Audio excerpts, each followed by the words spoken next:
tocó conversar. La semana pasada nos tocó trabajar un poco acerca del modernismo y del posmodernismo. Mencionamos un poquito acerca de Chocano, mencionamos acerca de Valdelomar y mencionamos acerca de Uren. Sí, me olvidé mis anteojos, salí apurado hoy día y salí sin anteojos. Pero igual te leo, no te preocupes, igual te leo. Vamos a ver, sí está un poco borroso, creo, ¿no? Me parece. A ver, Aldair no está. A ver, esto...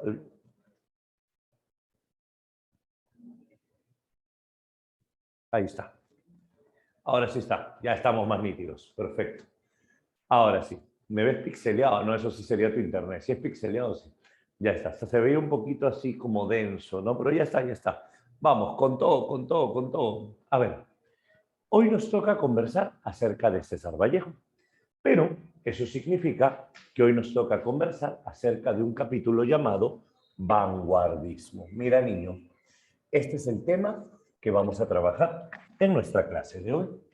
Quiero que conversemos acerca del vanguardismo peruano. Ahí lo tenemos.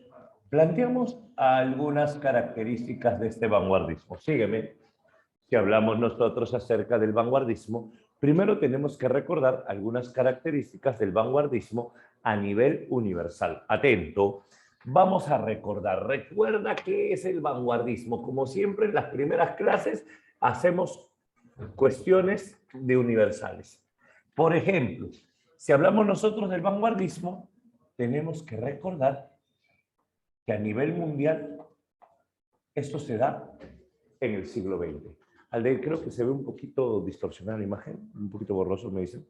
A ver, claro, el vanguardismo. Ya, ahora se ve muy claro. Total. A ver. Está bien. ¿Conforme? A ver, confirme. Sí, ya, perfecto. Estamos bien. Ok, te estaba diciendo. Nosotros tenemos que conversar acerca de la vanguardia. La pregunta es, ¿qué cosa es vanguardia? Si nos vamos al siglo XX, en el siglo XX vamos a tener diversos problemas. Por ejemplo, en el siglo XX vamos a tener primero nuevas ideologías.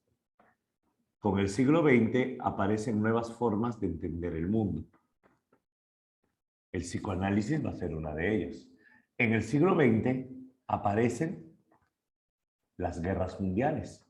La Primera Guerra Mundial, la Segunda Guerra Mundial y todos los conflictos políticos que esto acarrea. Entonces el hombre va cambiando. En el siglo XX vamos a tener precisamente acá una especie de cambio o crisis. Es decir, acá vamos a tener un tiempo de cambios. Por ejemplo, se implanta el capitalismo. Por ejemplo, aparece con fuerza el socialismo y entonces las sociedades van a ir cambiando, sea cual sea el rumbo, van a ir cambiando enormemente. Y esto hace que el hombre repiense, hace que el hombre reformule todo lo que es este sistema social. ¿Listo? Si hablamos nosotros acerca de la vanguardia, en la vanguardia nosotros vamos a plantear muchas cosas. Te cuento, por ejemplo, dentro de la literatura vanguardista vamos a tener ideas. ¿Qué cosa es vanguardia? Analiza esa palabra. Si yo tengo un ejército, el que está atrás es la retaguardia y el que está adelante es la vanguardia. La vanguardia significa lo que va adelante. A la vanguardia de la moda, a la vanguardia de la tecnología, a la vanguardia de la educación. Eso es vanguardia, ¿te das cuenta? Eso es vanguardia. En este caso, nosotros vamos a tener como vanguardia ideas como innovación. Vamos a buscar formas nuevas de expresarnos. Vamos a tener acá como palabra clave la experimentación. Ahí está. Vamos a tener acá como palabra clave precisamente la oposición al pasado. El vanguardismo rechaza todo lo que pasó. Un romántico vive en el pasado, ¿cierto? El vanguardista niega completamente su pasado. Claro, renovación total. ¿Y sabes qué cosa? Un vanguardista va a ser tan diferente a los demás por algo. Recuerda que el realismo se opuso al romanticismo. El romanticismo se opuso al neoclasicismo. El neoclasicismo se opuso al barroco. El barroco se opuso al renacimiento. El renacimiento se opuso a lo medieval. Lo medieval se opuso a lo clásico y así. El vanguardismo se opone a todos.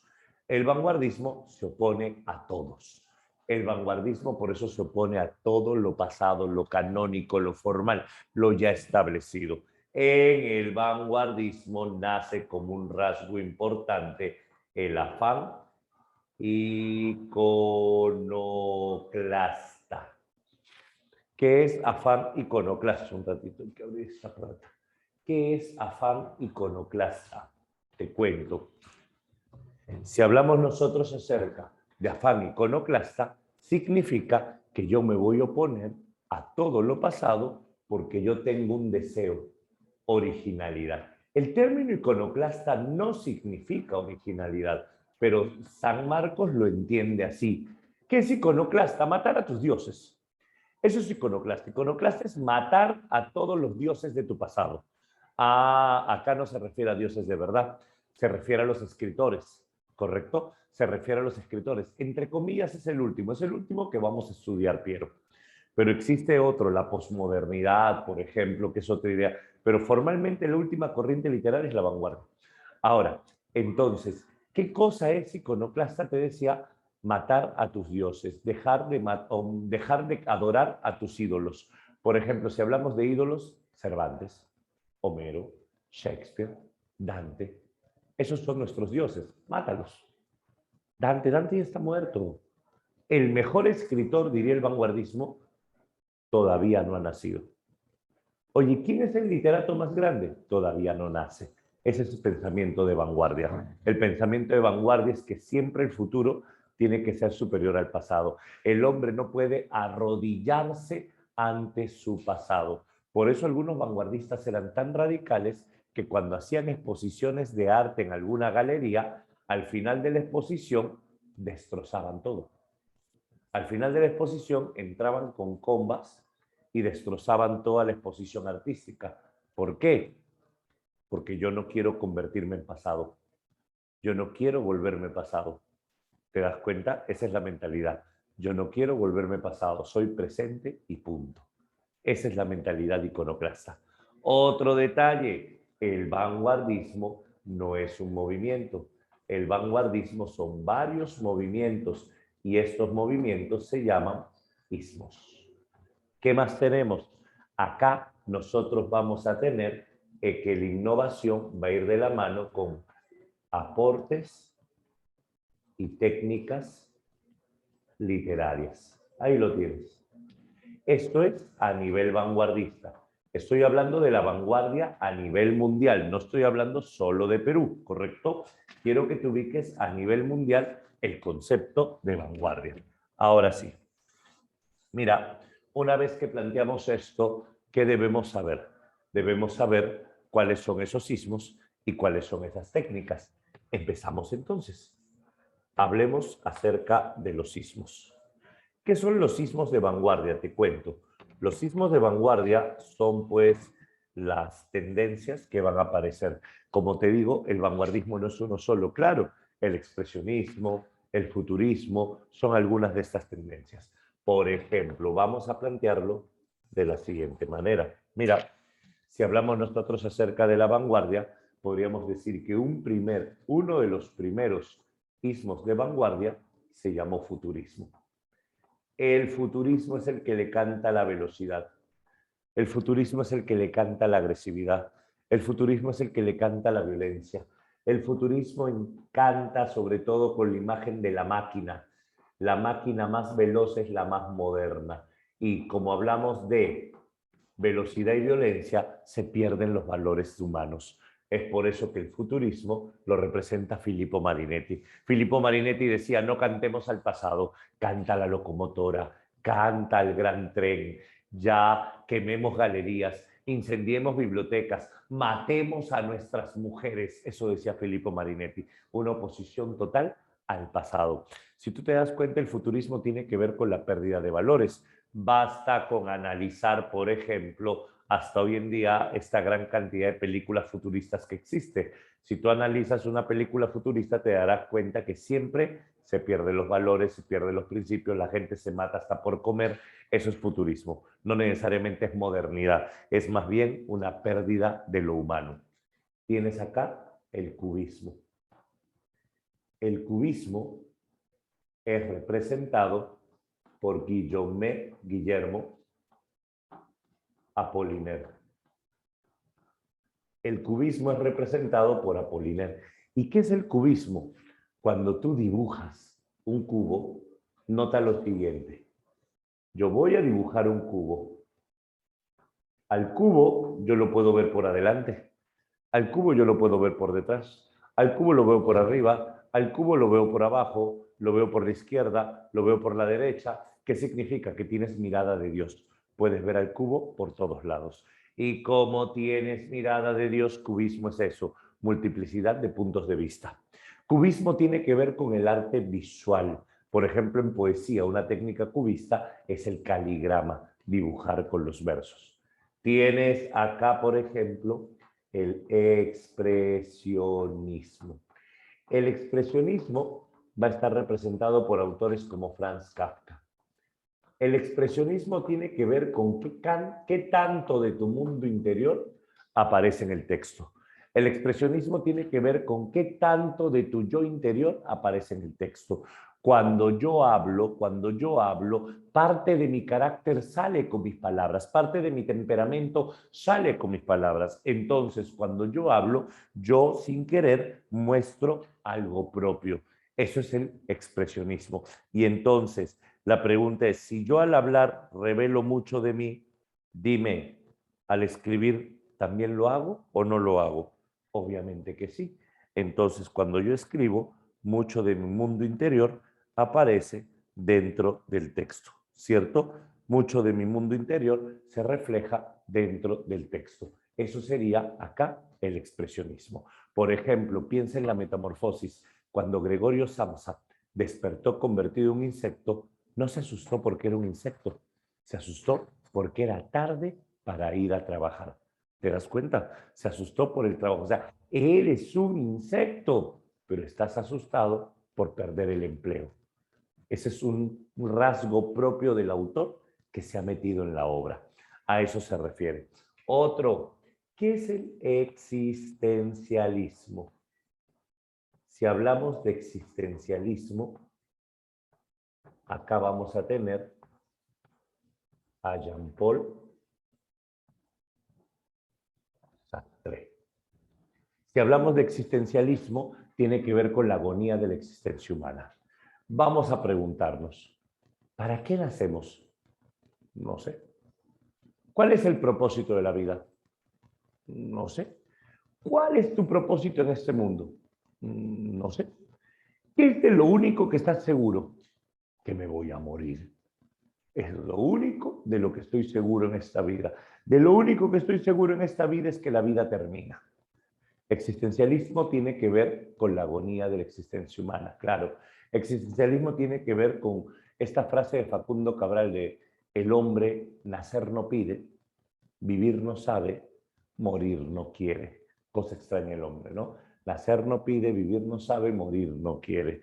Y acá tiene que ver con la agonía de la existencia humana, tiene que ver con la idea del desprendimiento. Si algo estás seguro es que en esta vida todo, absolutamente todo, lo vas a perder.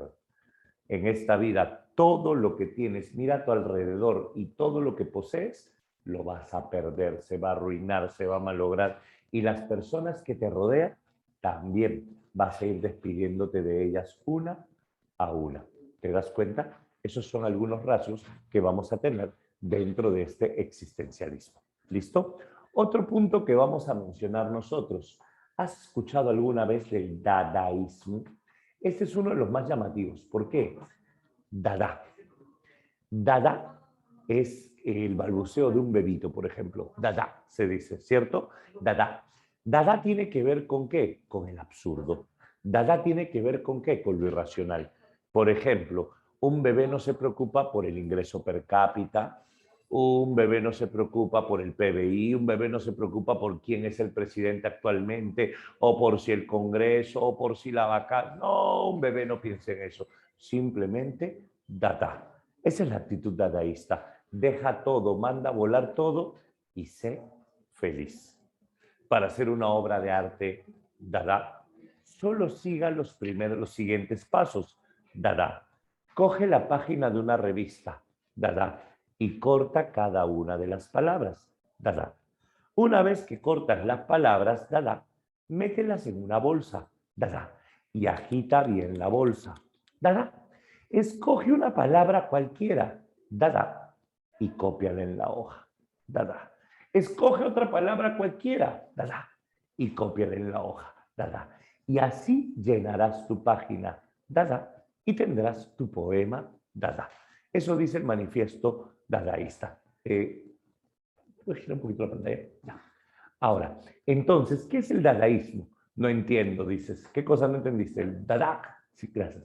El dada, te lo explico. Lo que dicen los dadaístas, ¿cómo haces un poema? Agarra una revista, corta, por favor.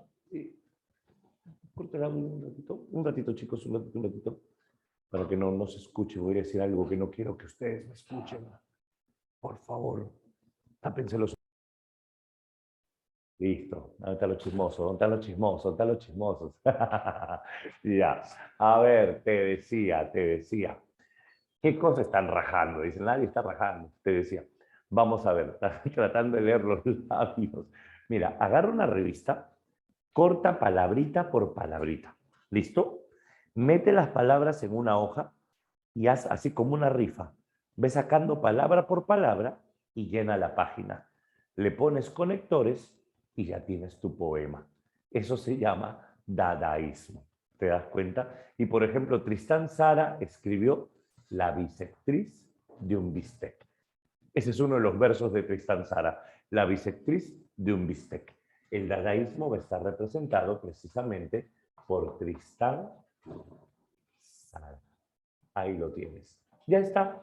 Este es otro punto. Obviamente el absurdo, pues Neruda decía, y matar a una monja con un golpe de oreja. Matar a una monja con un golpe de oreja, eso es absurdo. El dadaísmo va a influenciar, por ejemplo, en el chileno Huidobro, que va a crear su ismo llamado creacionismo. Tiene mucho de dadaísmo. Yo nací a los 33 años, o mi padre tenía profundo mirar de pichón y carácter de automóvil sentimental, y mi madre en sus ojos muchos navíos lejanos como los dirigibles que van a caer. ¿Te das cuenta? Dada. A eso se refiere con dada. ¿Listo? Tienes otro. Tienes acá el, perdón, tienes acá el surrealismo. ¿Qué es surrealismo? Este es el más bravo de todos. El surrealismo tiene que ver con el psicoanálisis de Sigmund Freud. El surrealismo tiene que ver con la idea del yo, el super yo, el ello. ¿Te acuerdas que para los románticos el hombre es un ser sentimental? Para los neoclásicos el hombre es un ser racional y para los realistas el hombre sigue siendo animal. Para el vanguardismo el hombre es las tres: racional, sentimental y animal. El yo, el super yo y el ello. Acá nosotros vamos a tener a André Breton, la teoría del psicoanálisis planteada en literatura. André Breton. Estos son los rasgos importantes que vamos a señalar dentro de esta tendencia. Estos que tienes aquí son los principales ismos de vanguardia. ¿Qué cosa es un ismo de vanguardia? El ismo de vanguardia son aquellas tendencias que van a definir al vanguardismo. Ahí tienes 6 tendencias. Hay más, obvio que hay más, pero estas son las mundiales, estas son las importantes. Ahora, ¿qué otro punto tengo que saber yo para el examen? Para el examen yo tengo que saber una gran cantidad de aportes. Cuando nosotros decimos aportes, nos referimos a técnicas. ¿Cuáles son las técnicas de vanguardia? Y acá, por ejemplo, tenemos técnicas en poesía. Si hablamos de técnicas, claro, el flashback es en narrativa. Primero vamos a mencionar las de poesía y luego mencionamos las de narrativa, ¿te parece? A ver, esto viene bastante en varios capítulos del curso, así que atento. Técnicas en poesía. Oye, ¿te acuerdas que antes los poetas escribían con métrica? ¿Te acuerdas que, por ejemplo, los poemas de Valdelomar tenían 14 sílabas, alejandrino? Por ejemplo, mi infancia que fue dulce, serena, triste y sola. 14 sílabas. Antes los poetas contaban las sílabas, ahora ya no. Antes los poetas se preocupaban porque exista rima, ahora ya no. Y entonces a eso se le llama el verso libre. ¿Qué se entiende por verso libre? Verso libre no métrica. Olvídate de la métrica. Y segundo, no rima. Olvídate de la rima. A eso se le va a llamar verso libre. Segundo, vamos a tener aquí, dentro de la poesía, el caligrama. ¿Qué es un caligrama? Definición. El caligrama es el desarrollo de la dimensión espacial del poema. ¿Cómo es esto? El caligrama es el desarrollo del espacio en la página. Es ver la página como un espacio de dibujo. Es dibujar con las letras. Eyelson decía, y tu cabeza y tu ojo y tu pico y tu cuello, cuello, cuello, cuello, cuello, cuello. Tú, mi pájaro de papel que no canta, que no vuela, que simplemente salió de la tinta y mi pluma y que está atado a la pata, pata, pata, pata, pata, pata, pata, pata de mi mesa. Se llama poema en forma de pájaro y las palabras dibujan un pájaro. ¿Te das cuenta? Eso es, por ejemplo, caligrama. El caligrama es dibujar con los versos. Otro, tenemos acá, por ejemplo, además del caligrama, las metáforas insólitas. ¿Qué son metáforas insólitas? Vamos a romper la realidad con metáforas creativas. Es como que yo te diga, escucha, del cielo caen vacas con el cuerno en el ombligo que vienen a recordarme que los perros también pueden llorar. ¿Cómo? Te lo repito. Del cielo caen vacas con el cuerno en el ombligo que vienen a recordarme que los perros también pueden llorar.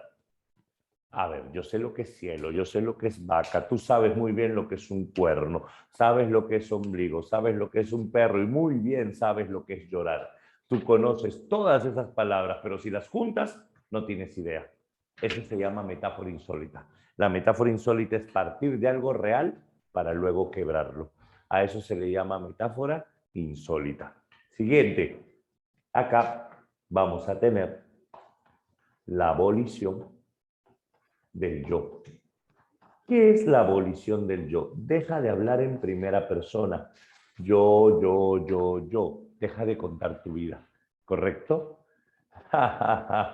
Alexander, ya. Eso, por ejemplo, eso no sería vanguardista, sino sería neoclásico. Neoclásico. ¿Qué significa esa metáfora? Significa lo que tú quieras. Porque si tú tienes que explicar una metáfora, ya no es poesía. La idea es esta, la riqueza de la poesía está en que deja que la gente imagine lo que quiere. ¿Te das cuenta? La gente va a imaginar lo que quiere. No es tanto que no te esfuerzas en rimar, Paula. Lo que pasa es que la rima es muy hipócrita. Claro, libre interpretación es un rasgo de la vanguardia. Pero te decía, la rima es muy hipócrita. ¿Por qué la rima es muy hipócrita? Porque en la rima yo tengo que cambiar mi mensaje para que rime y entonces no es lo que yo quería decir. Mira, yo quiero decirte que tú eres muy gracioso y hueles a pies. Eso es lo que yo quiero decirte. Tú eres muy gracioso y hueles mucho a pies. Ahí está. Es lo que yo quería decirte. Ahora, ¿cuál es el problema? Que gracioso no rima con pies. Entonces, tú eres muy gracioso y hueles como un oso. Ah, ya rimó. Sí, pero no es lo que yo quería decirte. Tú no hueles como oso, tú hueles a pies. Sí, pero oso, no, es que hueles a pie mogoso. No, pero yo no estoy diciendo que el pie está sucio. Solo he dicho que hueles a pies. Hay pies que huelen rico, quizá. ¿Te das cuenta? Si yo cambio la palabra por la rima, tengo que cambiar mi mensaje. Entonces la rima exacto es limitante. La rima y la métrica son limitantes. Entonces, ¿qué es lo que prima en la vanguardia? Di lo que tienes que decir. Eso es vanguardia. Di lo que tienes que decir. Por ejemplo, Javier Herot no tiene métrica, no tiene rima, pero mira qué fulminante suena. Y dice, yo no me río de la muerte. Sucede simplemente que no tengo miedo de morir entre pájaros y árboles. Así, yo no me río de la muerte. Sucede simplemente que no tengo miedo de morir entre pájaros y árboles. ¿Te das cuenta? No tengo miedo de morir entre pájaros y árboles. Esa imagen obviamente tiene que ver con una idea de él, idea política. ¿Por qué entre pájaros y árboles? Pregúntale a él, no lo sé. Lo único que puedo decirte es que sí se murió entre pájaros y árboles, porque lo mataron en Puerto Maldonado. Precisamente las fuerzas del orden lo mataron por ser revolucionario en Puerto Maldonado. Lo mataron en una balsa y murió en plena ceja de selva entre pájaros y árboles en 1963. ¿Te das cuenta? Ahora, qué buena. Ya, ahora, escucha, ahí hay un detalle. No necesariamente priorizan la musicalidad, como dijiste, priorizan el ritmo. Cuando el ritmo es muy fluido, se llama musicalidad, pero no todos los poemas tienen musicalidad, solo algunos. Por eso, priorizan el ritmo, eso sí, priorizan el tema, sí, pero ten cuidado con la palabra musicalidad, eso es muy modernista. ¿Listo? Ya está. Ya tengo entonces yo los rasgos básicos de la poesía. Profe, ¿qué es abolición del yo? Abolición del yo es algo sencillo. Abolición del yo es, no me cuentes tu vida. Yo no quiero saber tu vida. No digas yo. ¿Por qué mejor no usas la poesía como arma política? ¿Por qué mejor no usas la poesía para hablar de la sociedad? ¿Por qué mejor no usas la poesía para denunciar los males del mundo? Eso es precisamente abolición del yo. Ya salir del yo, que es la primera persona. Esto es vanguardismo. ¿Estamos bien hasta acá? ¿Qué te falta? Técnicas narrativas. Planteamos las técnicas narrativas y ya tienes todo tu panorama vanguardista para recién poder empezar a hablar de Vallejo. ¿Listo? A ver, te cuento entonces. Vamos a plantearlo de la siguiente manera. El último punto de este primer panorama sería aportes narrativos. Y este te va a interesar en literatura universal, en literatura hispanoamericana y hasta en literatura peruana cuando hables de Vargas Llosa. Vamos a ver. Aportes narrativos. ¿Qué tengo que saber acerca de los aportes narrativos de vanguardia? Claro, vamos paso a paso. Para San Marcos, en el anterior prospecto, consideraba 4 conceptos. ¿Cuáles son los conceptos? Narrador, tiempo, personajes y espacios.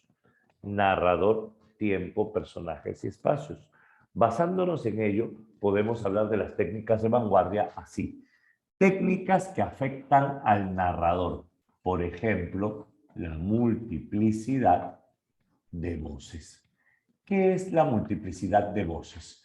La multiplicidad de voces tiene que ver con la presencia de varios narradores en un texto. Acá también se le llama varios puntos de vista. A eso se le conoce como multiplicidad de voces, varios puntos de vista. Entonces, un crimen te lo cuenta el criminal, un crimen te lo cuenta el testigo, un crimen te lo cuenta, por ejemplo, un juez. Claro, puntos de vista son las voces. Es decir, desde tu punto de vista tú vas a hablar. ¿Te das cuenta? Tú hablas desde un punto de vista. A eso se refiere con varios puntos de vista. Son varios narradores o varias voces. ¿Listo? Otro detalle más. Si hablamos de la narración vanguardista, predomina también la narración mixta. ¿Qué es una narración mixta? Una narración mixta es una narración mezclada. Una narración mixta es donde un párrafo comienza en tercera persona y termina en primera persona. A eso le llamamos narración mixta. Por ejemplo, y todos estaban conectados en el aula de Zoom, preparados para escuchar al profesor que no nos dejaba de hablar y simplemente explicaba el tema, aunque yo me sentía muy cansado. Y cuando menos se lo esperaba, la clase concluyó, se despidió de todos y desconectó el Zoom. ¿Te diste cuenta? Las oraciones aparentemente estaban en tercera persona, pero en un momento determinado se volvió primera y luego otra vez regresó a tercera. Eso se llama narración mixta, mezclar narradores, como romper el sentido. También es otro elemento importante. ¿Qué más tenemos acá? Hablemos del tiempo. Desorden lógico y cronológico. Un rasgo importante de estas obras es el desorden lógico y cronológico. ¿Qué significa esto?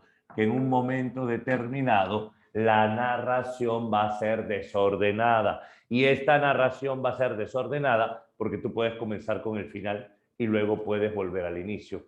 A ver, me preguntan por interno que explique nuevamente narración mixta. A ver, por ejemplo, tú puedes decir, yo no entendí lo que es la narración mixta, la cual consiste en la mezcla de narradores dentro de un enunciado en donde el profesor expresaba que en tercera persona podría haber un enunciado entremezclado con primera persona y entonces la duda se me generó sin saber exactamente qué es este tipo de narración. Si te diste cuenta, aquí inicié en primera persona, luego a la mitad comencé a hablar en tercera persona y otra vez terminé en primera persona. Eso es narración mixta, cuando en un solo párrafo alteras las personas gramaticales. Pasas de narrador omnisciente a narrador protagonista en un instante. Eso sería un narrador mixto, ¿correcto? Ahí está. Te vimos, Percy, te vimos. Ahora, otro detalle. Acá tenemos técnicas como el flashback. El flashback. ¿Qué es el flashback? El flashback es el retroceso temporal.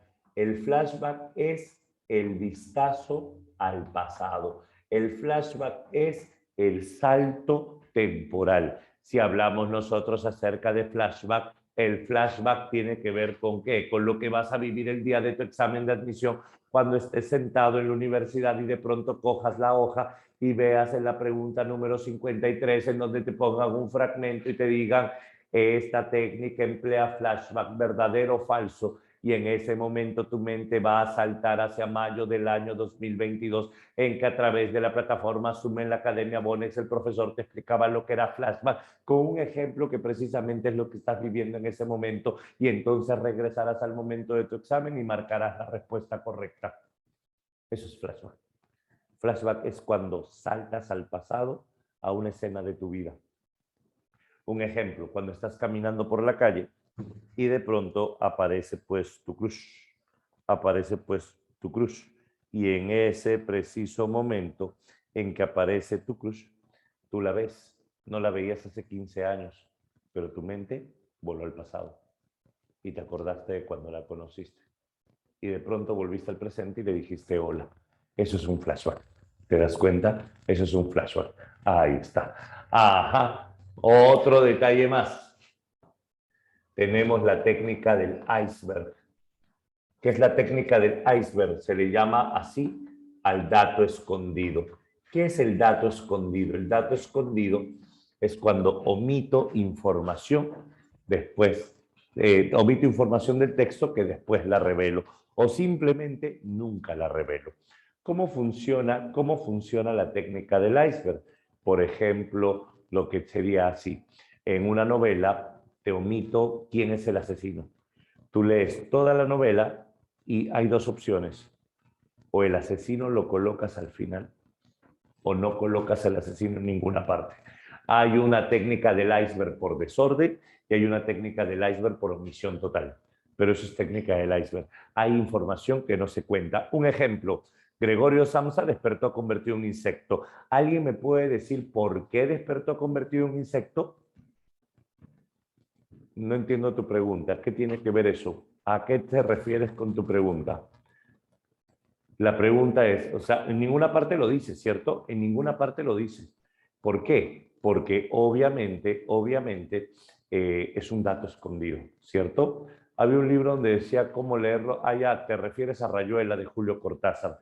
Rayuela de Julio Cortázar la puedes leer de varias formas, como dice el autor. Eso también es vanguardia. Ahora, un detalle importante. Si tú te das cuenta, hay información que se omite. A eso se le llama técnica del iceberg. Hay información que no te digo. Ahora, imagino que la pregunta que hiciste hace un rato te refieres al retroceso temporal. Cuando yo te digo que el vanguardismo se opone al pasado, me refiero al pasado histórico. Pero obviamente en los relatos yo puedo hablar del pasado, presente y futuro mezclándolos. Se opone al pasado, me refiero al pasado real, no al pasado artístico. A eso me refería. ¿Listo? Ya está. Ahora, otro detalle que vamos a tener. Dentro de estas técnicas, nosotros vamos a manejar, por ejemplo, lo que se conoce como narrador, tiempo, personajes. Dentro de los personajes hay una técnica llamada monólogo interior. ¿Qué es el monólogo interior? Es el libre fluir de la conciencia. ¿Qué significa? El monólogo interior es cuando las ideas fluyen libremente por tu cabeza. No es un soliloquio. Soliloquio se le habla de un borracho, por ejemplo. Monólogo interior no es hablar. El soliloquio y el monólogo son con la boca abierta. El monólogo interior es boca cerrada. Las ideas pasan por tu cabeza.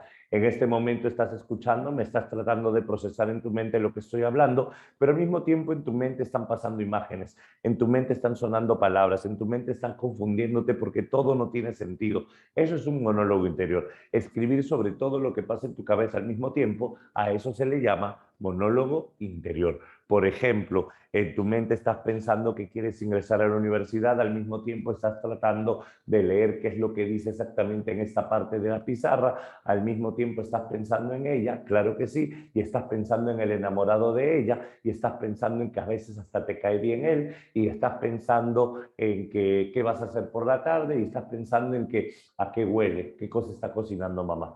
Todo eso lo estás pensando a la vez. Eso sería digno de un monólogo interior. Otro detalle, aquí nosotros vamos a tener entonces una literatura radical, una literatura de cambio, una literatura llena de técnicas de vanguardia. ¿Y para qué sirven todas estas técnicas? Porque lo que yo quiero es conseguir un lector activo. ¿Qué cosa es un lector activo? El propósito de estos libros es que el lector activo reconstruye el sentido cuando lee.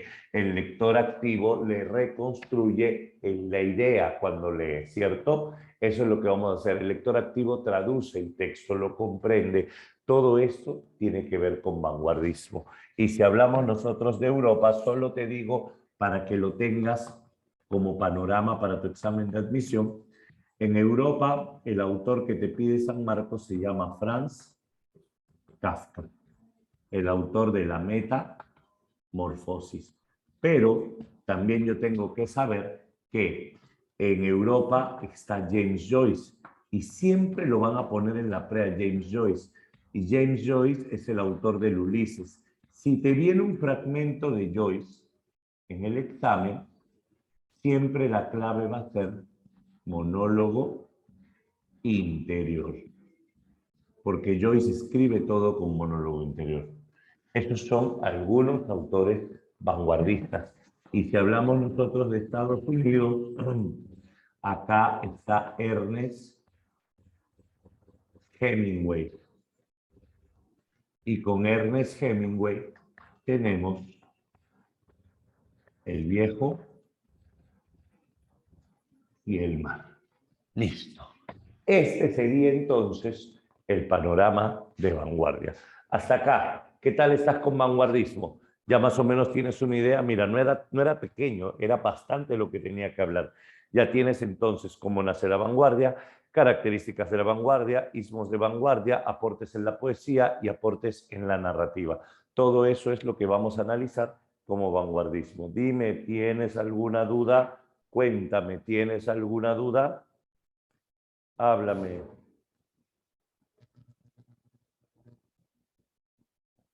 Todo claro, todo bien. Perfecto. Genial. Ahora sí, vamos a tomarle una foto. ¿Qué hice? ¿Qué dice arriba James Joyce? ¿Qué dice arriba James Joyce? Franz Kafka. Franz Kafka, La Metamorfosis. A ver. Vamos a tomarle una foto para mandársela al aire. Ah, está, perfecto. Justo estaba para tomarle la foto. Profe. Habla fuerte, pero no te escucho mucho, dime. Profe, ¿qué dice al costado de Joy? ¿Qué dice? Ulises. No No te sé. escucho.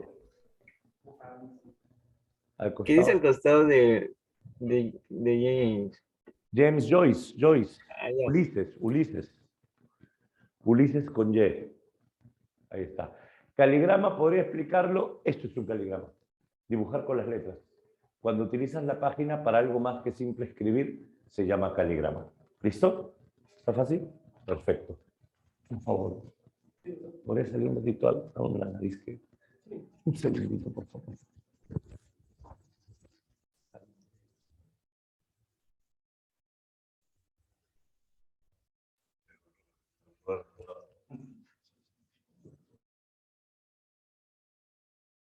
Listo, retomamos. Ahí está. Franz Kafka no estaba copiando. Ya. Igual saben que se le ha tomado foto, así que se le va a mandar, no se preocupen por eso. Ahora, un detalle rápido. Escucha, lo que yo he hecho es el panorama de vanguardismo, porque yo no puedo hablarte de vanguardia peruana sin antes explicarte qué es vanguardia. Ahora que ya sabes qué es vanguardia, vamos a hablar de Perú. Una ventaja, cuando hablamos nosotros de vanguardia peruana, solo vamos a hablar de poetas, ¿correcto? Cuando hablamos de vanguardia peruana, no vamos a hablar de narradores. La vanguardia peruana es específicamente y estrictamente poética. Los narradores vanguardistas van a aparecer después, los vamos a ver más adelante, sobre todo después del indigenismo. Ahí vamos a ver los narradores vanguardistas. ¿Listo? ¿Qué dice? Hay algo que no entiendo. Dice que en ocasiones las obras se dan en un diápero. Un diápero, eso no es cumplir, lo cual esto se rompe. ¿A qué te refieres específicamente, Paula? Las obras de vanguardia no se desarrollan necesariamente en un día. En el caso de James Joyce sí lo hizo. Joyce, ¿por qué? Porque él quiso demostrar que él puede narrar un día en más de 500 páginas porque la obra se llama Ulises. Y esta Ulises, toda la obra se desarrolla en la mente del personaje. La novela Ulises es una novela muy densa para leer, porque toda la obra es lo que pasa por la cabeza de cada personaje. Una mezcla entre fantasía, sueños y realidad. Ahí él lo quiso hacer, pero no necesariamente se van a cumplir las unidades. No hay una regla que lo diga. No está cumpliendo con las unidades. A ver, yo te planteo de la siguiente forma, imagínate, hoy en día es obligatorio no salir de casa para estudiar, te pregunto. Hoy, ahora, ¿es obligatorio quedarte en casa para estudiar? No. Entonces yo te pregunto, Paula, ¿tú estás cumpliendo con la regla de quedarte en casa para no salir a estudiar? No, no estás cumpliendo. Tú has decidido quedarte en casa, que es otra cosa. No hay una regla que te esté obligando. ¿Te das cuenta? En Grecia existían reglas. Ahora, si yo hablo en un día, no es que esté cumpliendo una regla, es que yo quiero contar las cosas en un día. Ya no es cumplir una regla, es una decisión del autor. Libertad, eso es lo que estamos planteando. ¿Se entiende, Paula? Cuéntame. Ah, ya, perfecto. Ahora sí, volvamos entonces a la vanguardia peruana. Mira, si hablamos nosotros acerca del vanguardismo peruano, ya, acá vamos a hablar específicamente de la poesía. En el vanguardismo peruano hay varios autores, no podemos negar esto, ¿sí? Hay varios autores, pero el autor que nos va a pedir el examen de admisión es César Vallejo. Antes de hablar de Vallejo, te voy a mencionar algunos de estos autores para que los tengas como cultura general. Por ejemplo, en la vanguardia peruana tenemos a César Moro. César Moro se llamó Alfredo. César Moro se llamó Alfredo Quispe Asín. Y César Moro va a ser conocido por La Tortuga Ecuestre. El único poemario, por cierto, que escribe en español, La Tortuga Ecuestre. Él es un vanguardista peruano. Vamos a tener, por ejemplo, a Carlos Oquendo de Amat. Y si hablamos de Carlos Oquendo de Amat, aquí nosotros vamos a tener 5 metros de poemas. Abre mi poemario como quien pela una fruta y el poemario mide 5 metros. Otro, aquí tú tienes, por ejemplo, en este caso, Javier Abril, también es un vanguardista peruano, autor de una obra llamada simplemente Hollywood, que va a ser, en este caso, una obra que se va a caracterizar por hablar sobre los cambios a nivel globalizado. O tienes, por ejemplo, aquí a Martín Adán. Este también es importantísimo para tu examen. Si hablamos nosotros acerca de Martín Adán es Rafael de la Fuente Benavides. Así se llama, Rafael de la Fuente Benavides. Y Martín Adán es el autor de La Casa de Cartón. La Casa de Cartón. Ahí lo tienes. Esto es una lista de vanguardistas. ¿Para qué? Lo que pasa es que necesitamos saber quiénes son los representantes para poder analizarlos. ¿Listo? Eso es lo que necesitamos saber. ¿Quiénes son los representantes? Porque cualquiera de ellos te puede venir en el examen. No te van a pedir detalles de su vida, no te van a pedir detalles personales. Cualquiera de ellos va a venir en el examen, pero lo que te va a pedir el examen es algo así como ¿qué característica de la vanguardia se ve en este poema? Y tú tienes que marcar algo de lo que ya hemos visto. Caligrama, verso libre. Nada más. Eso es lo que viene sobre estos. Ahora, el autor que sí te van a pedir que ahondes, que analices, va a ser César Vallejo. Analicemos a César Vallejo. Veamos en este momento cuáles son las principales características de la poesía de César Abraham Vallejo Mendoza. Planteamos de la siguiente forma: para entender la poesía de Vallejo es necesario hacer una línea de tiempo. Para entender la poesía de Vallejo, repito, es necesario establecer una línea. ¿Por qué?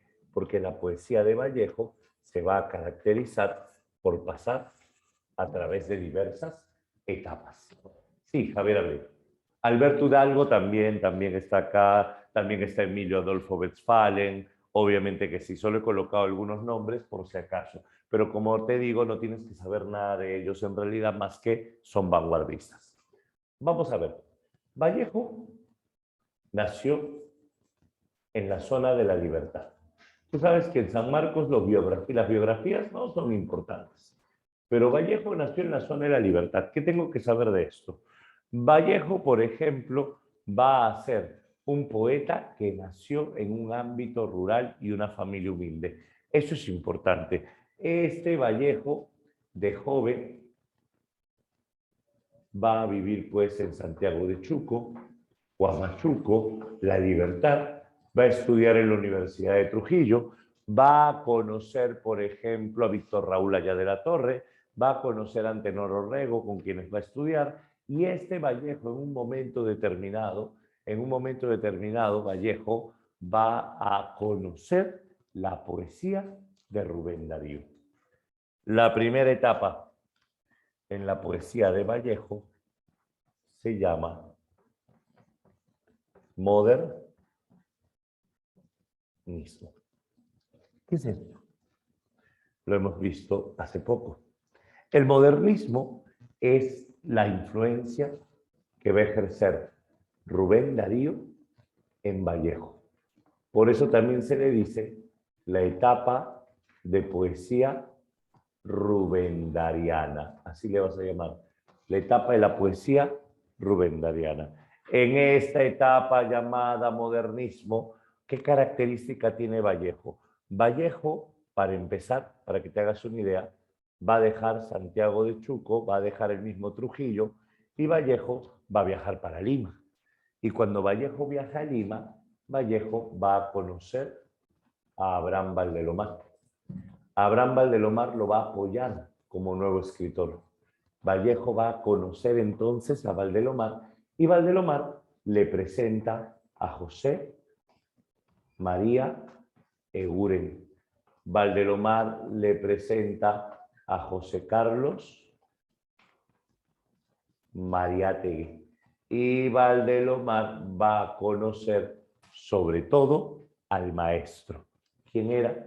Manuel González Prada. Todo esto va a conocer a César Vallejo. Manuel González Prada. Es acá que Vallejo, con una enorme influencia de Rubén Darío, va a escribir.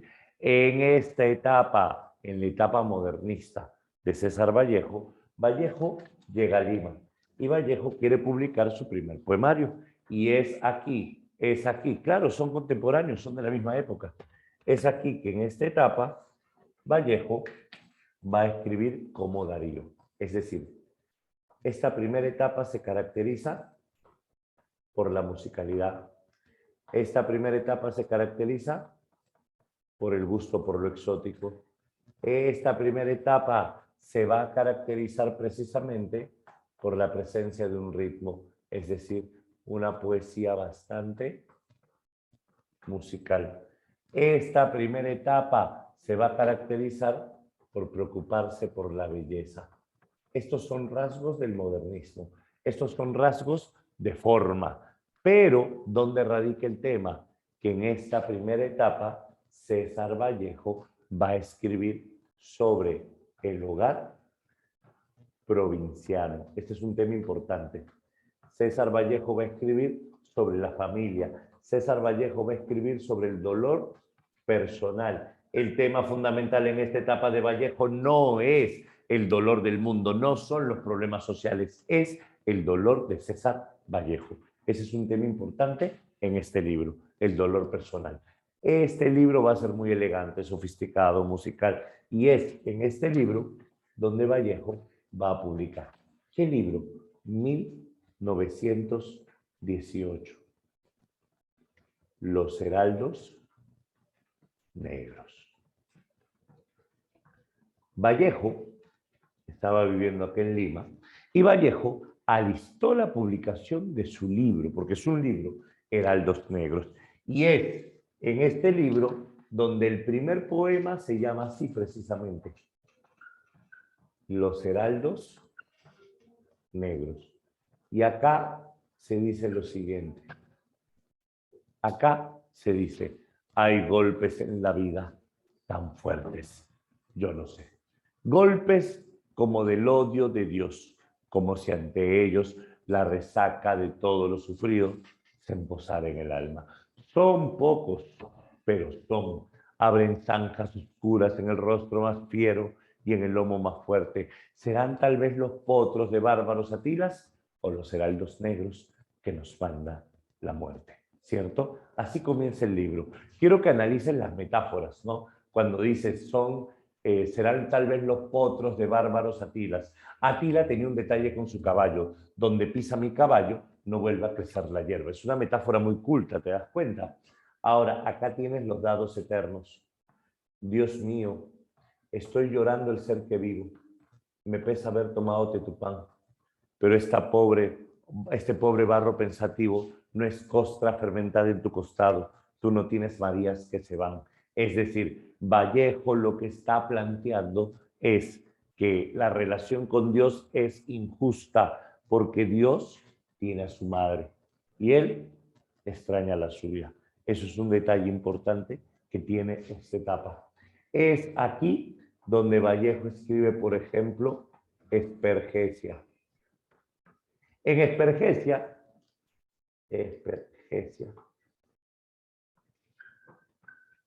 Vallejo escribe, yo nací un día en que Dios estuvo enfermo, grave, grave. Mira la imagen de Vallejo, ¿no? Yo nací un día en que Dios estuvo enfermo. Esto de acá es Heraldos Negros. Cuando tú coges el libro de Heraldos Negros de Vallejo, lo abres. Cuando tú abres el libro de Vallejo, mira la primera página. Y en la primera página te dice, hay golpes en la vida tan fuertes, yo no sé. Y luego te vas a la última página y en la última página te dice, yo nací un día en que Dios estuvo enfermo. Revisen lo que revises del libro, solo habla de dolor, dolor y más dolor. ¿Listo? Eso es, por ejemplo, dentro de la etapa modernista. Vallejo, en el año de 1918, publica Los Heraldos Negros. Vallejo, cuando publica este libro, este César Vallejo, va pues a hacerse conocido, pero por un pequeño grupo, todavía no es tanto.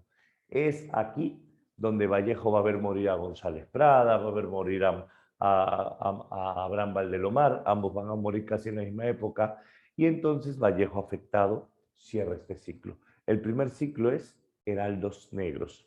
Massa no, Massa todavía no está acá. Vamos avanzando paso a paso. Acaba de llegar a Lima recién. Ahora, segundo punto. Este es más chiquito. ¿Qué cosa tengo que saber del segundo punto? Vallejo recibió un mensaje con la peor noticia que podía recibir. Mamá está enferma. Vallejo va a regresar rápido para poder ver a su madre, ¿cierto? Que dice Vallejo fue el último en morir. No, Eguren murió después. Vallejo muere en el año 38. Ahora, un detalle importante. Te decía, no te distraigas. Vallejo adora a su madre y le comunica que está enferma. Así que Vallejo regresa rápidamente. En el momento en que Vallejo regresa, ese rápidamente igual demora un par de días, ¿no? Vallejo llega y ya la madre estaba enterrada, no lo pudieron esperar más. Y entonces Vallejo, afligido, Vallejo dolido, sobre todo por la muerte de su madre, Vallejo decide cambiar de estilo. Y es acá que César Vallejo pasó de modernista a vanguardista.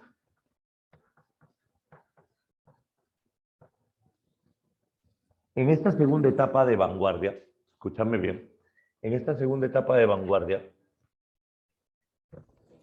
Vallejo va a cambiar totalmente su actitud. Y es acá, en esta segunda etapa, donde Vallejo va a encontrarse con quienes no debía.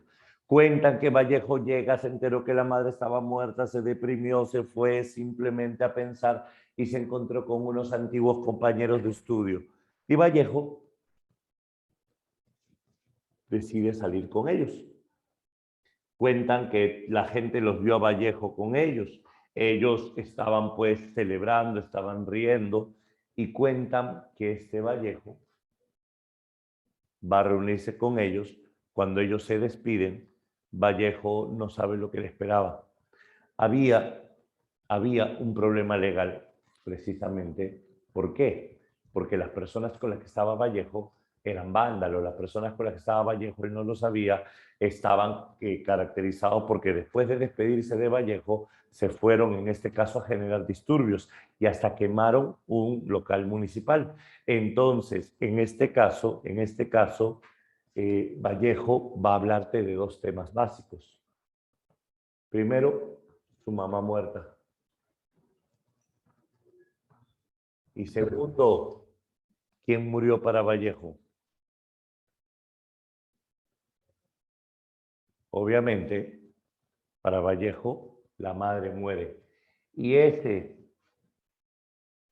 detalle que tenemos por acá hace que Vallejo cambie todo. ¿Por qué? Porque es acá que César Vallejo va a romper el esquema.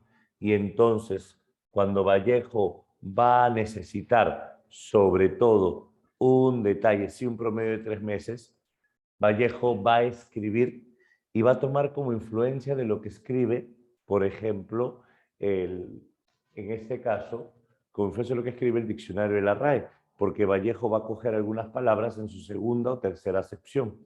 Es en este caso de la vanguardia donde primero Vallejo no va a colocar títulos a sus poemas, como para que lo leas todo. Segundo, este Vallejo se va a caracterizar por algunos rasgos. Primero, Vallejo va a vivir acá lo que se conoce como la innovación lexical. ¿A qué le llamamos innovación lexical?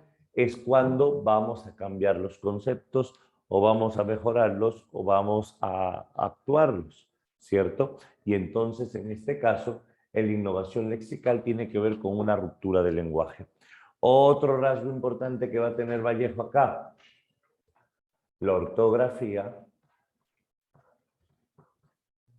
caprichosa. ¿Qué cosa es, en este caso, la ortografía caprichosa? La ortografía caprichosa es romper reglas ortográficas a tu antojo. ¿Te das cuenta? Romper reglas ortográficas como quieras. Ese es un rasgo importante. Ahora, dentro de esta trama, vamos a tener también la idea de la ruptura sintáctica. Curiosamente, es acá. Claro, todo esto es en contra de la RAE. Acá vamos a romper la estructura normal de una oración. Si la oración es aquella que tiene sentido con un sujeto, un verbo y complemento, yo voy a escribir como me dé la gana. Voy a quebrar las reglas como me dé la gana. Eso es prácticamente lo que va a tener Vallejo acá. Y obviamente Vallejo también va a desarrollar el caligrama. Cuando hablamos de Vallejo como caligrama son mínimos, pero son. Y es aquí que Vallejo escribe trilce. Y es en esta etapa que trilce no tiene títulos, por eso no pongo ninguno. Es en esta etapa que trilce representa ruptura, trilce representa innovación, trilce representa cambio. Y precisamente en esta segunda etapa de César Vallejo vamos a tener, ¿qué dice? Innovación lexical es mejorar conceptos. No, Paula. Innovación lexical es inventar palabras, las que te dé la gana, las que te dé la gana, ¿cierto? ¿Dónde está trilce? Aquí, mira, ahí está. No, Trilce pertenece a la etapa vanguardista, publicado en 1922. Ahora, una niña triste y dulce. ¿Quién es una niña triste y dulce? ¿Trilce? Si afirmas que Trilce es una niña triste y dulce, acabas de revelar un misterio, porque hasta ahora nadie sabe lo que significa. Si te das cuenta, algo que caracteriza la vanguardia es que hay libre interpretación. ¿Te das cuenta? Pero exactamente qué significa no se sabe. ¿Listo? No se sabe. Ahora, vamos a retomar. Vallejo, que había pasado por Heraldos Negros, Vallejo, que había pasado por la literatura modernista, en un momento determinado cambió. Una característica común de Vallejo es el hermetismo, es decir, una característica común de Vallejo en Trilce es que tú lees Trilce y no lo entiendes así nomás. ¿Y por qué no lo entiendes así nomás? Porque Trilce es demasiado complejo. ¿Listo? Trilce va a ser demasiado complejo. Y entonces Vallejo dice algo así. ¿Cómo se llama cuánto erízanos? Se llama lo mismo. Tiempo, tiempo, tiempo, tiempo. En el mismo cuartel la chica bomba era. Mira cómo rompe la oración.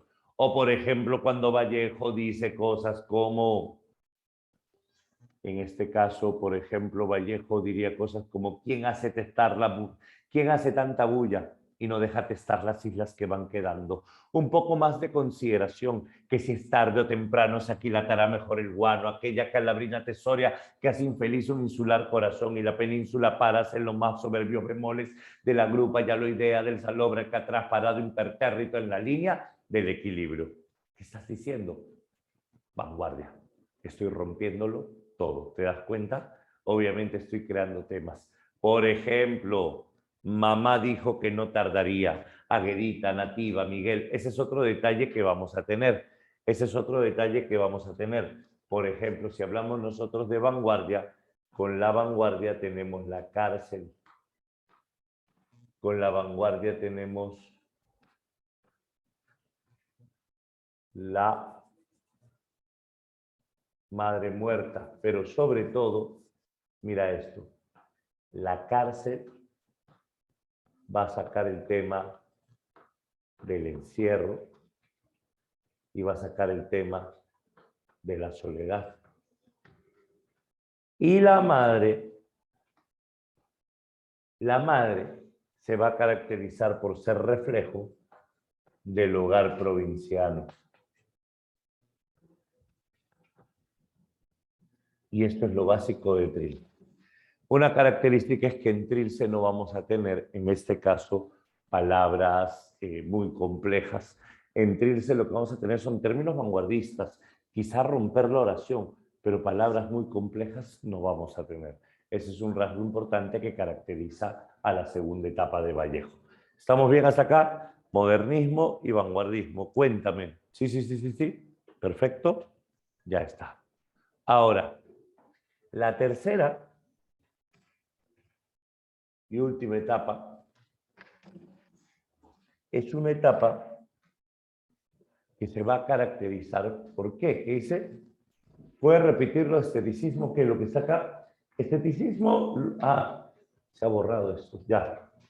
Esteticismo lo hemos visto la semana pasada y hasta la antepasada. Esteticismo es una literatura que ve a la obra de arte como si fuera una religión.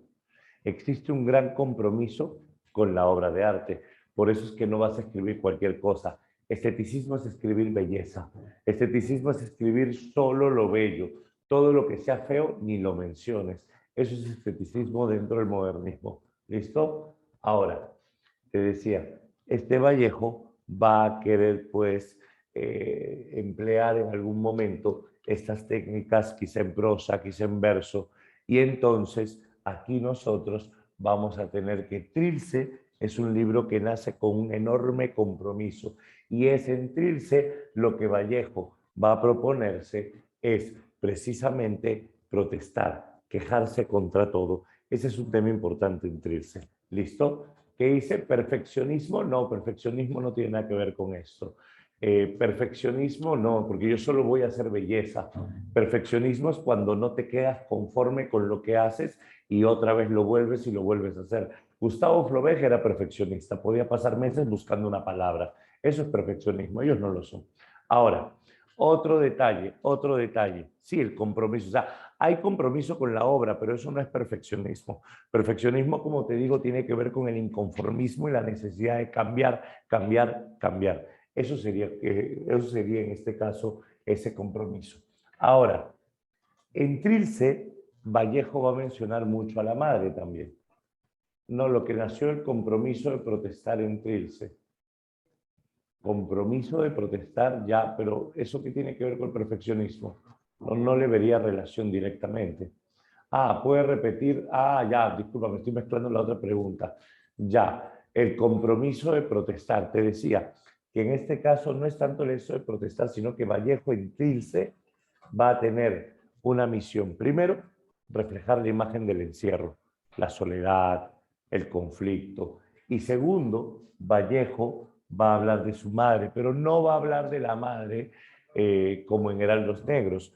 Va a hablar de la madre aquí específicamente con la necesidad de reflejar la sociedad. Va a hablar de la madre con necesidad de cambiar. Eso es un rasgo importante que tiene el vanguardismo. Ahora, dentro de la etapa vanguardista está Trilce en 1922, que va a hablar sobre todo esto. Por ejemplo, en Trilce te decía, Vallejo denuncia a la sociedad, en Trilce Vallejo protesta, en Trilce Vallejo busca, entre comillas, dejar una marca, dejar una huella. ¿Listo? A ver, comienzas con tu enunciado con no lo lee en voz alta. Uy, ya lo leí. A ver. No, lo que pasa es que sí, la garganta es la que me molesta demasiado. Por eso es, sí. A ver, entonces, te estaba diciendo, si hablamos nosotros acerca de esto, vamos a tener los dos primeros momentos. ¿Ya? Tenemos la etapa modernista y tenemos la etapa vanguardista. Ahora, plantéalo de la siguiente manera. Mira, cuando Vallejo era joven, este Vallejo soñaba con ser poeta.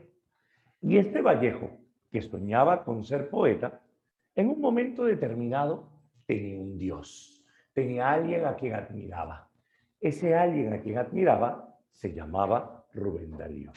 Y Vallejo, imitando a Rubén Darío, escribiría Heraldos Negros.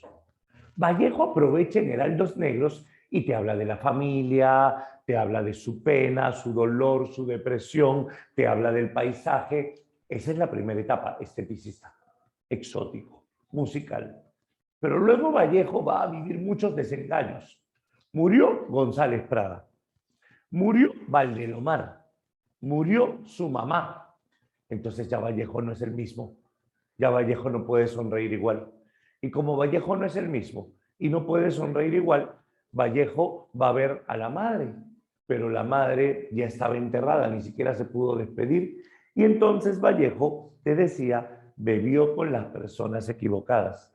Y como Vallejo bebe con las personas equivocadas, aquí Vallejo va a terminar metido preso.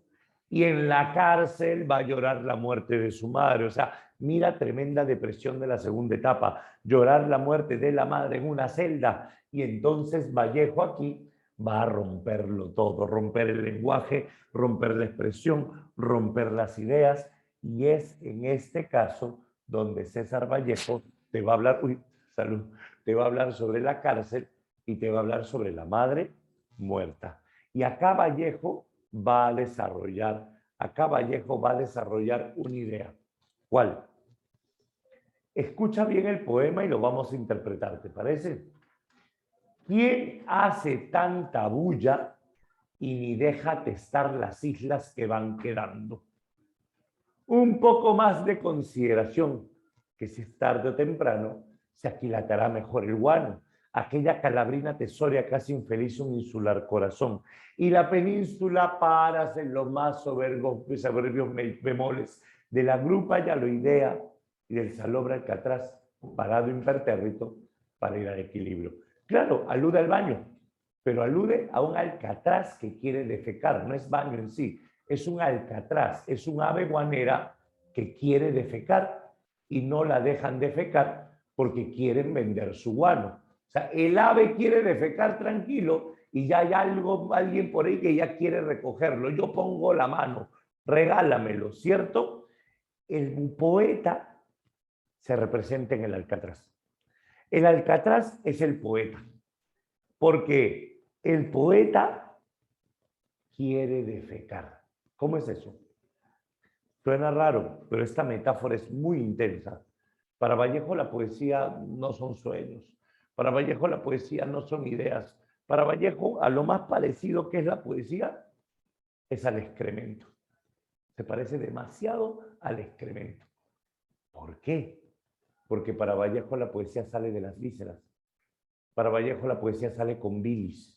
Para Vallejo la poesía proviene de las entrañas. Para Vallejo la poesía proviene del dolor interior. ¿Te das cuenta? El excremento es aquello que tienes dentro del cuerpo que si no sale te mata. Y si lo sacas y lo dejas cerca también te mata. Es algo que tienes que botarlo lejísimos. Es lo mismo con la poesía. La poesía es aquello que si tengo dentro me mata. Yo tengo que botar esto que siento y botarlo lejos para que no me mate. ¿Entiendes la idea? Y lo que para mí es porquería, lo que para mí es peste, para ellos es dinero, porque quieren que publique otro libro para sacar mi nombre en él. ¿Te das cuenta? Eso es lo que Vallejo va a plantear acá en Trilce. Vallejo, hay una metáfora bien brava que dice algo así: amorosa llavera de innumerables llaves. Si estuvieras aquí, ¿hasta qué hora serían 4 las paredes de esta fría celda? ¿Qué está diciendo en este caso Vallejo? Mamá. Una metáfora de mamá. Amorosa llavera de innumerables llaves. ¿A qué se refiere? Claro, es la mamá. Si mamá estuvieras aquí, yo saldría de esta celda. Si mi mamá estuviera aquí con su llavero, me sacaría de esta celda. Eso es lo que está diciendo precisamente Vallejo. ¿Te das cuenta? Ahora, en esta etapa, este César Vallejo va a escribir todo ello simplemente abandonando el modernismo. va a ir dejando el modernismo. Y es así que Vallejo sale en libertad. Cuando Vallejo sale en libertad, aparece el siguiente o la siguiente etapa. La siguiente etapa de Vallejo se va a llamar socialismo. Que hablamos nosotros acerca del socialismo. Exacto, Paula, qué bonito que lo hayas notado. Mira qué tal cambio de compromiso estético y poético a excremento, como dices, ¿no? Ahora, y la tercera y última etapa es la etapa de compromiso social. Y en esta tercera y última etapa, nosotros vamos a tener, sobre todo, la idea de un compromiso político, el socialismo. Es en esta etapa, ahora sí, es en esta etapa donde vamos a hablar del dolor, pero el dolor del mundo. Un tema importante de este texto es el dolor universal, no personal. Es decir, el personaje admira al mundo y se apiada de su dolor, como las bienaventuranzas. Las bienaventuranzas de Vallejo precisamente van a estar acá. Otro detalle que tenemos dentro de esta tendencia, Vallejo se va a caracterizar, ¿por qué? Porque en su literatura Vallejo va a tener, de acuerdo al libro, un rasgo. Por ejemplo, en este caso, si hablamos nosotros acerca de dolor universal, aquí Vallejo va a plantear dos poemarios. Mira, el primer poemario de esta etapa va a ser del año 1939. 1939 es un año después de la muerte de Vallejo. Vallejo murió en 1938. 1939 aparece este libro, España, aparta de mí este cáliz. ¿Y por qué Vallejo le va a escribir España? Lo que pasa es que se puso oscura la pantalla, dicen. A ver, lo que pasa, ya un ratito, ahorita le acomodo el brillo, no te preocupes. Están afinando la pantalla, espera un ratito, ¿sí? A ver, escúchame nada más. Vallejo, en esta etapa, lo que va a plantear es sobre todo un conflicto importante, la guerra civil española. ¿Qué cosa es la guerra civil española?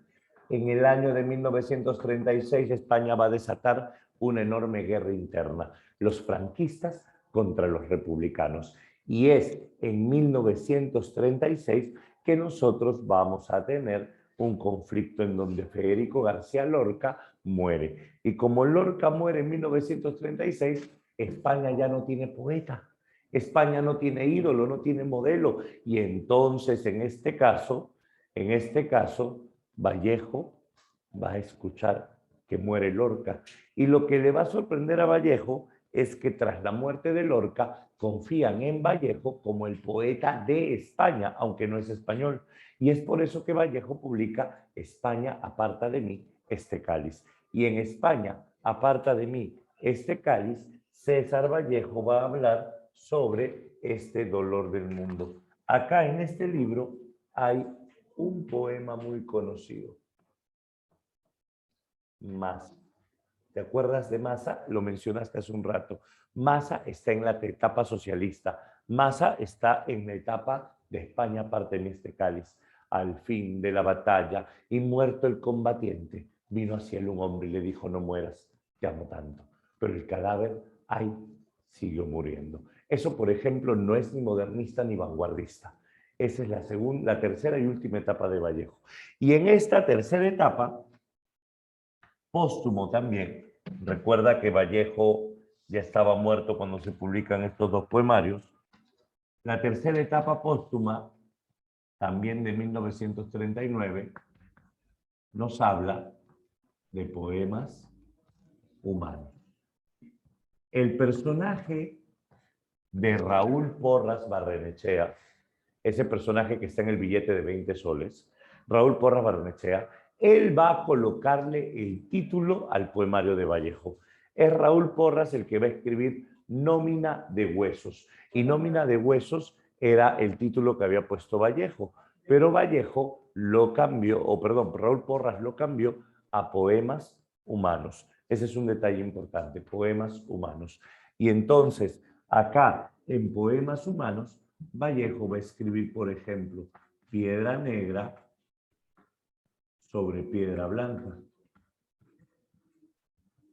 Y en Piedra Negra sobre piedra blanca, en Piedra Negra sobre piedra blanca, es aquí que Vallejo va a hacer un poema que sí está en primera persona. Y ahí está lo que me preguntabas hace un rato, profe. Entonces Vallejo no se revela. No es que no se revele, él decidió escribirlo en el yo. Y diría cosas como, hay cosas como, por ejemplo, cuando Vallejo plantea la imagen de él y su muerte. Moriré en París con aguacero, un día del cual tengo ya el recuerdo. Moriré en París y no me corro, tal vez un jueves, como es hoy de otoño. Jueves será porque hoy jueves que proso estos versos los súmeros me he puesto a la mala. ¿Te das cuenta? Esa es una imagen importante acá. Pero ahora, algo llamativo de este libro, sea con piedra negra o piedra blanca, o sea con traspié entre dos estrellas, que son las bienaventuranzas de Vallejo, ¿qué debo saber sobre España aparte de este cáliz? Como es el último libro importante, claro, es que Vallejo no es adivino. Entiende que la poesía nunca se debe interpretar de manera literal. Vallejo dice que se va a morir un jueves porque el día en que escribe el poema es jueves, simple, y obviamente se siente muerto, así de fácil, se siente muerto. Vallejo, ¿qué va a poner en este último libro? Graba esto, el lenguaje cotidiano. Gracias, gracias. El lenguaje cotidiano. ¿Qué es el lenguaje cotidiano? Empleo de palabras que utilizamos todos los días. Segundo, Vallejo en este último libro va a tener metáforas corporales. Y en metáforas corporales vamos a tener alusión a los huesos, al vientre, al páncreas, ¿cierto? Y tercero, en este último libro, Vallejo se va a caracterizar sobre todo por los paralelismos. Un paralelismo es cuando colocas palabras opuestas en un poema. Un paralelismo, perdón, es cuando colocas versos con la estructura parecida. La anáfora es un tipo de paralelismo. Por ejemplo, cuando dices, y eternamente vida, y eternamente muerte, y eternamente sueño, y eternamente contigo. Eso es un paralelismo. Pero no necesariamente tiene que repetir la palabra, puede ser la misma estructura. Yo puedo decir, los ojos son soles en el océano. La nariz, un triste gancho. El labio derecho o el labio a la derecha o por ejemplo el cabello, yo no necesariamente tengo que empezar con la misma palabra, pero sí que los versos tengan la misma estructura. Eso es lo que va a caracterizarse al paralelismo. Y las oposiciones es lo que se conoce como antítesis, pues, ¿no? Lo que se conoce entre comillas como la antítesis. Estos son los puntos claves a considerar dentro de la poesía de Vallejo. Ahora, un detalle, Vallejo no solo es poeta, y eso sí tienes que saberlo para un examen. Si César Vallejo no solo es poeta, ¿qué otros textos tiene Vallejo? Por ejemplo, con Vallejo tenemos Colacho Hermanos. Si hablamos de Colacho Hermanos, vamos a tener una característica del teatro de Vallejo. O, por ejemplo, no de traspié, de todo el poemario, de todo el poemario. Por ejemplo, acá vamos a tener Fabla Salvaje, una novela también de Vallejo. Vamos a tener El Tungsteno. Otra novela de Vallejo. Vamos a tener acá El arte y la revolución. Un ensayo. Esto, por ejemplo, es lo que va a caracterizar esta etapa. Claro, Los 9 monstruos es un poema que está dentro de Poemas Humanos, en donde Vallejo dice, hay, hermanos, muchísimo que hacer. La necesidad de ¿qué? De un compromiso político, la necesidad de una lucha, de un afán de cambio. Entonces, podríamos decir lo siguiente, Vallejo es narrador, Vallejo es dramaturgo, pero lo que más destacar es en poeta. Y Vallejo como poeta va a tener 3 etapas. La etapa modernista, la etapa vanguardista y la etapa socialista. En la etapa modernista aparecen las primeras expresiones. En la etapa vanguardista, lo que va a caracterizar sobre todo en la literatura es precisamente que en este caso vamos a romper la sintaxis, ortografía caprichosa, y la etapa socialista es el dolor del mundo, el compromiso político, la necesidad, y en este caso prácticamente se va a considerar una poesía bien de la guerra civil o bien cotidiana, bien de compromiso político o bien llena de paralelismos y oposiciones. Esto es el panorama de los versos de Vallejo. Hasta acá, ¿alguna pregunta? Cuéntame, te leo. Habla. ¿Está todo bien?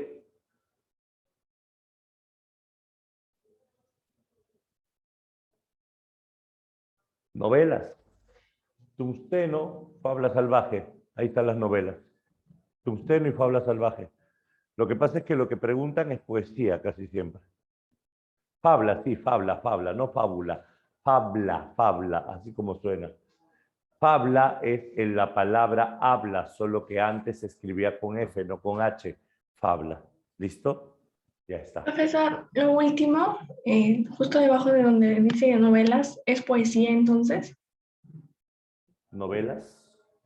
Sí, donde dice colacho, que es teatro, los otros... Ya. Te explico, a ver, ya. Vamos a ponerlo bonito. Fabla Salvaje, voy a ponerlo con otro color. Fabla Salvaje es una novela. Tungsteno es una novela. Y El arte y la revolución, vamos a corregir lo bonito esto, El arte y la revolución es un ensayo de Vallejo que escribió cuando llegó a Rusia. Ensayo. Ahora, podemos seguir con la lista. Puedes poner Paco Yunque y tienes cuento también. Puedes poner artículos periodísticos también. Vallejo tiene múltiple producción, pero lo que suelen preguntar es poesía. ¿Listo? Ya está. Ahora sí, ¿todo bien? Perfecto. Entonces, le vamos a tomar foto de esto y pasamos a las preguntas. ¿Listo?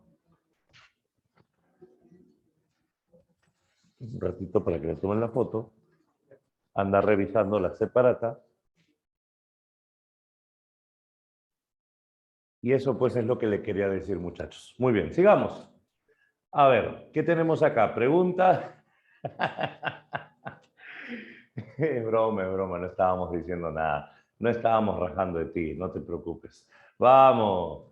Pregunta número 1. ¿Tienes el material a la mano? Cuéntame, pequeño. ¿Tienes el material a la mano? Sí, ya está. Dice, mira, acá hay bastantes versos para leer, ¿sí? Así que hay que leerlo con calma. La producción poética de Vallejo ha pasado por diversos momentos, ya. Luego de leer los versos que a continuación se presentan, ¿a qué periodo pertenecen? Pausa. Te doy una pista más fácil. Estas son preguntas básicas, tradicionales, como puedes llamarle. Si tú revisas material, por ejemplo, de la Pre San Marcos, siempre San Marcos te pone el título y el libro. Por ejemplo, San Marcos no preguntaría solo con el poema. Te pondría el poema, pero San Marcos dice, en este poema llamado tal, del libro tal, que se aprecia. ¿Te das cuenta? Entonces es más fácil todavía, porque ya te dicen el libro. ¿Cuál mi explicación? Dime, ¿está bien ordenada esa oración? No, ¿cierto? ¿Cuál mi explicación? Esto me lacera la tempranía. ¿Y? Me lacera la tempranía. ¿Tiene sentido? No. Esa manera de caminar por los trapecios, que tiene que ver, esos corajosos, brutos, como postizos. Oye, al ojo, ¿qué libro? ¿Qué libro? Dime, tiene que ser Trilce, ¿cierto? Tiene que ser Trilce. Y si es Trilce, ¿qué etapa puede ser? ¿Qué etapa puede ser? Háblame. La etapa es vanguardista. 1, letra C, ¿cierto? 1, letra C. Ya está. A ver, la 2. ¿Qué evidencia? Si te preguntan qué evidencia, acá hay algo sencillo. ¿En qué evidencia nosotros vamos a tener el tema? Hay golpes en la vida tan fuertes, yo no sé. Vallejo está revelando que existen golpes, que existen dolores, que existe sufrimiento, dolor personal, primer tema. Golpes como del odio de Dios, es decir, un gran dolor, no solo dolor, gran dolor, como si ante ellos, estos golpes, la resaca de todo lo sufrido se posara en el alma. Resaca de lo sufrido es recuerdo, rezago de lo que te pasó. ¿Te imaginas eso? Tienes en este caso, tú tienes, por ejemplo, 15, 16, 17, 18 años, pero eso que te pasó a los 5 años te sigue doliendo. Eso se llama resaca de lo sufrido. Eso que te pasó hace unos años te sigue afectando. Otro, yo no sé, incertidumbre, ¿no? Yo no sé. Son pocos. Obvio, la gente no tiene tantos traumas. Son pocos, pero son. O sea, es cierto, yo no tengo tantos conflictos, pero sí me duelen. Abren zanjas oscuras, dice, ¿no? En el rostro más fiero y en el lomo más fuerte. Hasta el más fuerte lo tumba una depresión. Hasta el más bravo lo tumba una depresión. ¿Serán tal vez los potros de bárbaros Atilas o los heraldos negros que nos manda la muerte? Atila decía, donde pisa mi caballo, no vuelve a crecer la hierba. Eso decía Atila. O sea, devastación. Y los heraldos negros que nos mandan la muerte son los mensajeros que nos avisan que nos vamos a morir. Los que anuncian la muerte. Un detalle. En este caso, dime, ¿puede ser la C cuestionamiento a Dios? Jamás. ¿Por qué? Porque si bien es cierto, golpes como del odio de Dios es un símil. Está hablando de los golpes, no de Dios. ¿Sabes dónde hay cuestionamiento a Dios? En los dados eternos. Dios mío, estoy llorando el ser que vivo. Ahí sí. Acá no. No puede ser la A porque no es que sufre y luego dicha. ¿Sabes qué interpretación le han dado a este poema? Yo no sé. Yo no sé. Ahí está la respuesta. ¿Dónde está la respuesta? Yo no sé. Esa es la respuesta. Pregunto, ¿sabes cómo va a terminar todo esto? ¿Sabes cómo va a salir esto? ¿Sabes qué es lo que estás viviendo? Yo no sé. Incertidumbre, angustia. ¿Cuál sería la clave? Las dos últimas líneas. Lo acabo de decir. Los potros de Atila y los heraldos negros que nos manda la muerte significa que te sientes como devastado. Los potros de Atila tienen que ver con qué? Donde pasa una depresión, no vuelve a crecer sonrisa sincera. Y los heraldos negros que nos manda la muerte se refiere a esa sensación de que en algún momento la vida termina, que la vida acaba. Heraldo negro que nos manda la muerte es mensajero de la muerte. No es que se va a matar, no es un poema al suicidio. En ninguna parte alude a la muerte como un escape. Hasta la niña de la lámpara azul es más suicida que este poema. Cuando dice, y me presenta una salida milagrosa, la niña de la lámpara azul. En este poema no, el hombre está detenido y está contemplando su dolor, su sufrimiento, su pena. Eso es lo que está pasando en este poema. Y yo no sé, porque no sabes qué es lo que va a pasar. ¿Te das cuenta? Es una depresión profunda, claro. Ahora, entonces, pero cuando dices muerte como mejor salida, eso es suicidio, eso es otra cosa. Entonces, simplemente es la B. ¿Qué cosa es lo que te deprime? A ver, yo te lo planteo en algo. Dime verdadero o falso. ¿Acaso no te deprime la angustia de no saber si ingresarás o no en el siguiente examen? ¿Y acaso no darías lo que fuera por poder verte de acá a 10 años y saber si lograste tus metas o no? Eso es lo que más te joroba, es lo que más te deprime, que no sabes qué va a pasar. Yo no sé. Hay golpes en la vida tan fuertes. Yo no sé. ¿Y entendiste? Ahora sí se entendió mejor el tema. Ya te deprimí también. Ya, vamos. Tú me lo pediste, pues. Tú me pediste que te explique mejor. Ahí está. Vamos. A ver, pequeño. Pregunta 3. Relaciona, relaciona. Ya pues, serán los negros modernistas, España parte mi este cáliz, socialista o compromiso político, poemas humanos, socialista o compromiso político y trilce vanguardista. Ah, me salté uno ya. 1 con la 1, 2 con la 2, 3 con la 3 y 4 con la 3. Avión. Tienes razón, avioncito. 4. ¿Cuál de los textos pertenece a César Vallejo? Ay, ¿es en serio? ¿Es en serio? Vamos, dímelo. En la curva del camino dos robles lloraban como niños. Ese es José María Eguren. Ay, hermanos, muchísimo que hacer. Ese es Vallejo, Los Nueve Monstruos.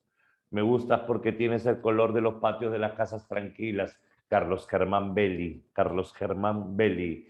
Mi infancia que fue dulce, serena, triste y sola. Abraham Valdelomar. 4, clave beso. Clave beso.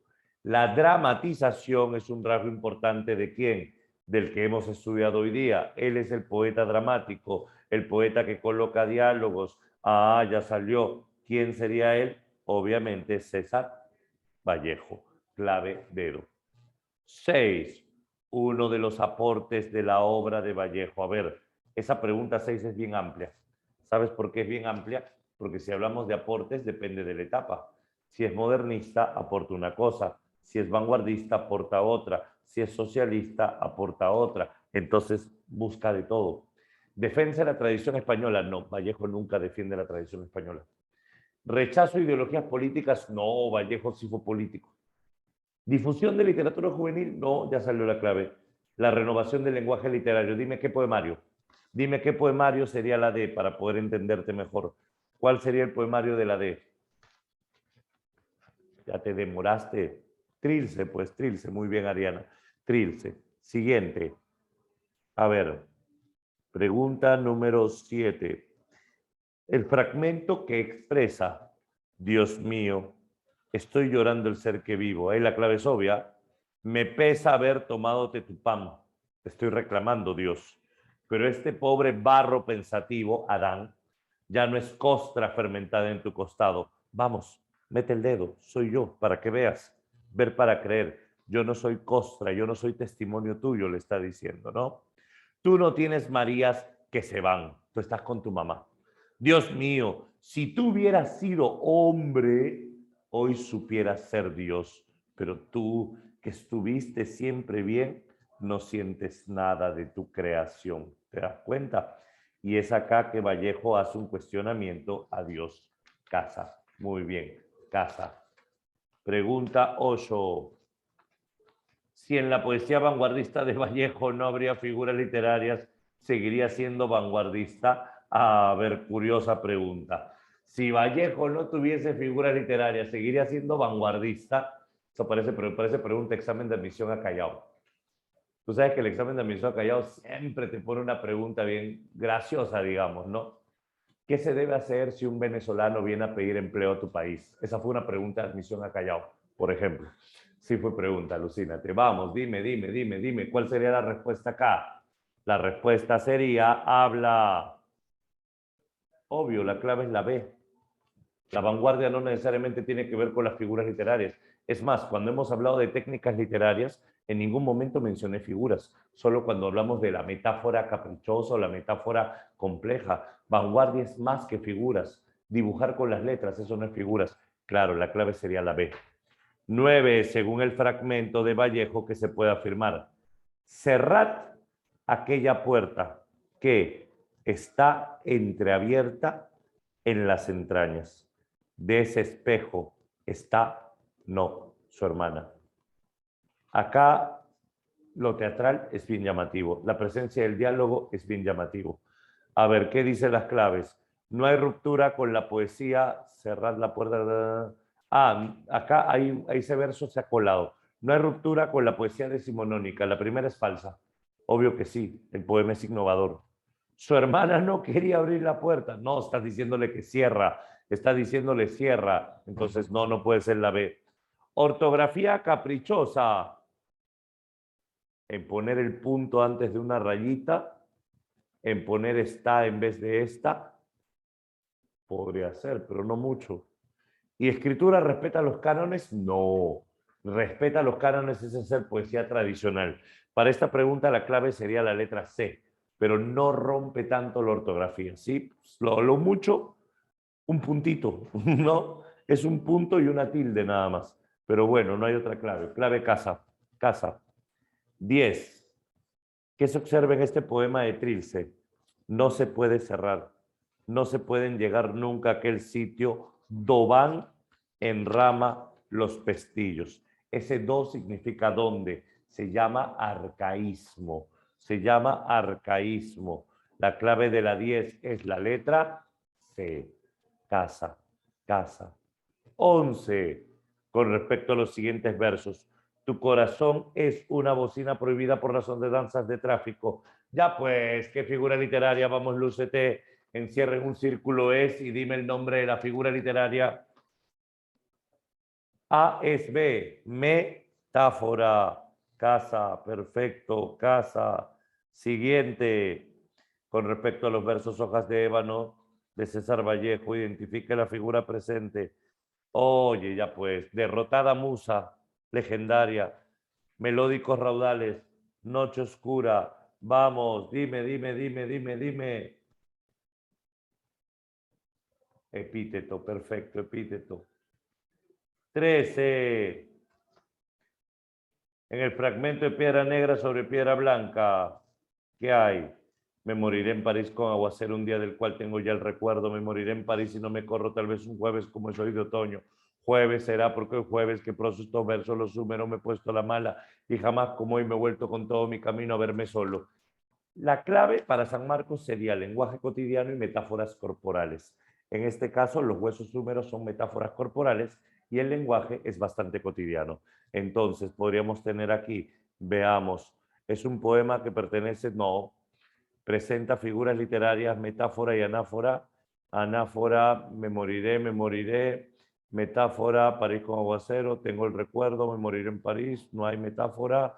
Jueves será, porque hoy jueves que proso estos versos, los húmeros me he puesto a la mala. Ahí está, metáfora corporal, si hay metáfora. Presentimiento de la próxima vida, no. Parte de un soneto, no. La clave sería la B. La metáfora está en los huesos húmeros y la anáfora en me moriré. 14. No es obra de Vallejo del género poético. La D. Colacho Hermanos es teatro. 15. Madre, me voy mañana a Santiago a mojarme en tu bendición y en tu llanto, acomodando estoy mis desengaños y el rosado de llaga de mis falsos trajines. Mira, este es un texto en prosa, pero parece poema. Me esperará tu arco de asombro, las tonsuradas columnas de tus ansias que sacaban la vida. Me esperará en el patio, el corredor de abajo. Vamos, lenguaje poético, algo por ahí tienes que buscar seguro. Ya salió. A ver, nostalgia y verso propio, romanticismo. Ansias de libertad artística fuera el lenguaje común, finalidad de protesta, tanta lucidez que su poesía es barroca y culterana. Perdón. A ver, en esta pregunta lo que está planteando Vallejo, para que te hagas una idea, es que va a ir pronto a ver a su madre, ¿cierto? Y está recordando, me esperará mi sillón, aquel buen quijarudo, ahí está la ruptura, trasto de dinástico cuero que para no más rezongando a las nalgas tataranietas de corre a correhuela. Ahí está la vanguardia, ahí está la vanguardia. Entonces, no puede ser la A, sería la B, porque es ruptura, la B. Y con eso cerramos esto.